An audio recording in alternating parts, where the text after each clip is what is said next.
Another somewhat advanced command line parameter manipulation technique is the use of the set command.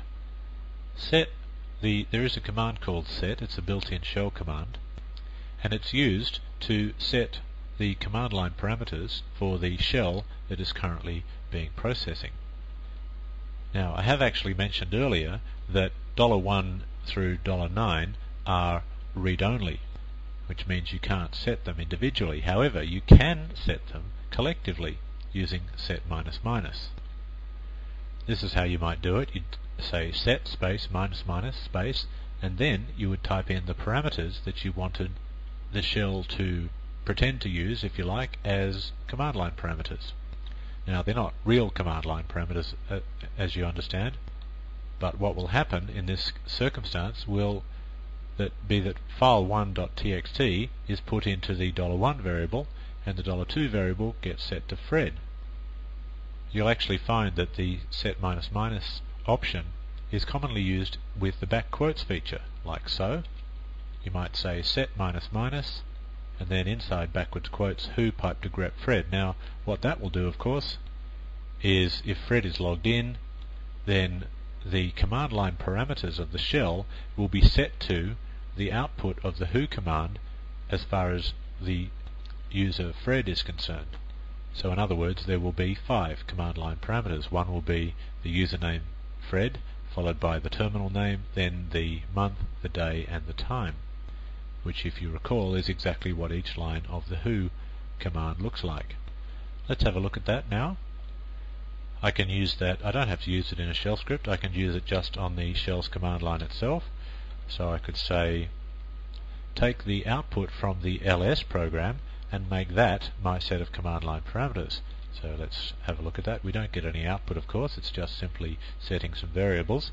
So now we might have a look at echo $. We'll have a look now at all the command line variables. Now, obviously there wouldn't have been any command line variables before because this is a command line shell, but now, of course, we have some, and you can use exactly this technique inside a shell script. You might say, for example, echo $9, which now is just the word palm test. This technique, set minus minus, is especially useful in setting default command line parameters, because what might happen is you might require some command line parameters for your shell script to operate successfully, and if the user actually forgets to put them in or invokes your shell script without typing them in, then you can obviously do a little test for that and say, okay, well, they didn't type in any, so let's use set minus minus to set some ourselves, which is very handy. Here's an example of that. This shell script is supposed to take 2 parameters. It doesn't say that anywhere, but it just is. So I might specify those 2 parameters, and I might just, the name of the script first, of course, and then mark and term 21, for example. So it says Mark is logged in on term 21. Now, if I call this script and I don't specify any parameters at all, then what it will do, as you can see, is it will take the parameters and set them from the output of the who command pipe to grep mvirtue. In other words, the mvirtue login details. So let's try that. mvirtue is logged in on PTS45, which I'm going to assume is correct, because $1 has now been set to mvirtue and $2 has now been set to PTS45. There's also a $3, a $4, and a $5 as well, but I didn't ask those to be echoed out.